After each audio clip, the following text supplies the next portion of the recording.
Hello, my people. Welcome to Think About It Reviews, and we're talking about The Huntsman Winter's War. Now, that is, of course, the sequel to the Snow White and the Huntsman.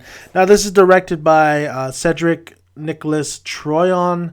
It is starring Chris Hemsworth, Charlize Theron, Emily Blunt, Nick Frost. Nick Frost is amazing, by the way. Just saying. So this takes don't expect Kristen Stewart to be in here because she's not in here. She's just not. Okay.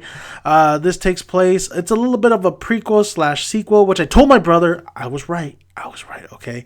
What you need to know about this is that the mirror is stolen, and Emily Blunt plays the Ice Queen. Basically, is the sister of Charlize Theron's evil witch, or what's her name? Revenant, the evil queen. I mean, she's the sister of the evil queen from the first one. Emily Blunt as Freya, and she's the Ice Queen. And Jessica Chastain is also in this. I forgot to mention that as Sarah. She's a warrior, and she is, of course, Chris Hemsworth's love interest, aka the Huntsman.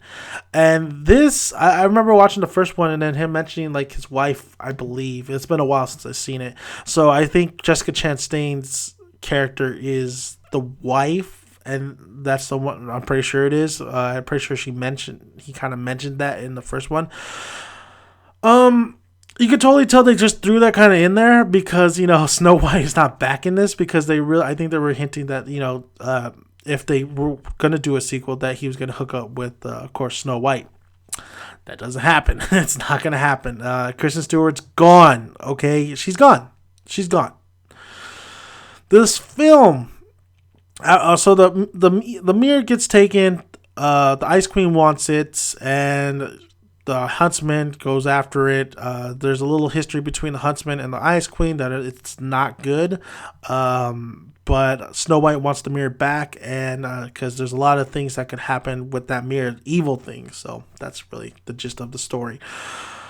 I thought this film was okay. It was a little bit kind of slow and kind of just there. It's mediocre. The best thing I could say about it is it's mediocre. It's not anything that all too impressive. I think Jessica Chastain is hot. I think she's a very beautiful woman. I think Chris Hemsworth is a great. Yeah, he has very like Gerard Butler. He has great or just like overall.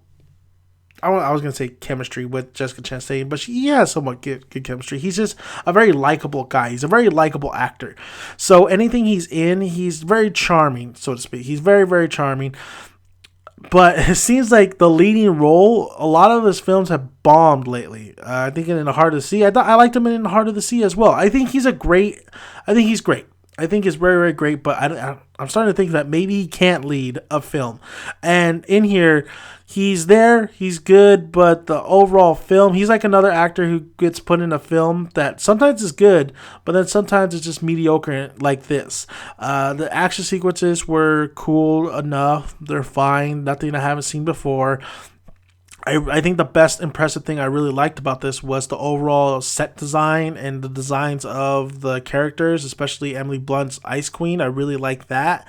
I really liked how she looked. I thought Emily Blunt was pretty good until she said, "No." You see in the trailer, I'm like, ugh, just take a step back. Charlize Theron always looks like she's having fun playing the evil queen. Of course, she comes back. I like some of her dialogue in here, her delivery of the dialogue. But overall, I just feel like The Huntsman 2 is just that of these characters are just not too interesting enough to really go with, to really want to continue watching their journey. I think Emily Blunt's character is cool, and I think it would have been a cool little thing between her versus the evil queen, but they don't set it up right. It's not executed right. It's definitely the trailer kind of fools you a little bit too. And then especially Emily Blunt saying like, she has to, go against her sister, this and that. I mean, that's like towards the end of the film. That's not even the beginning of the film. So if they would have done that at the very beginning of the film, where there was conflict between her and her sister, maybe her sister coming back to life or something like that, then that would have been cool. Maybe it would have been cooler if they would have stuck with a prequel. Not sure. Overall, it's an okay film. It's nothing too spectacular. I wish it was a little bit better, but it's not. It's very mediocre. But it's not the most. It's not horrible by any means. It's just an okay film. I went into it saying, okay, I don't really expect much. Came out of it liking it a little bit more, but it's just something that you just don't grasp onto and something you don't watch over and over again. But overall, it was an okay film. So thank you guys for listening. I am Dan Make It a Son. You can always find all my videos and movie reviews here on YouTube on my channel, and check them out. Subscribe to the channel, like the video, and comment below. Love to hear you guys' thoughts on this film. Did you love it? Did you hate it? Are you right there in the middle with me here? And like I always say, guys, grab a tick, grab a seat.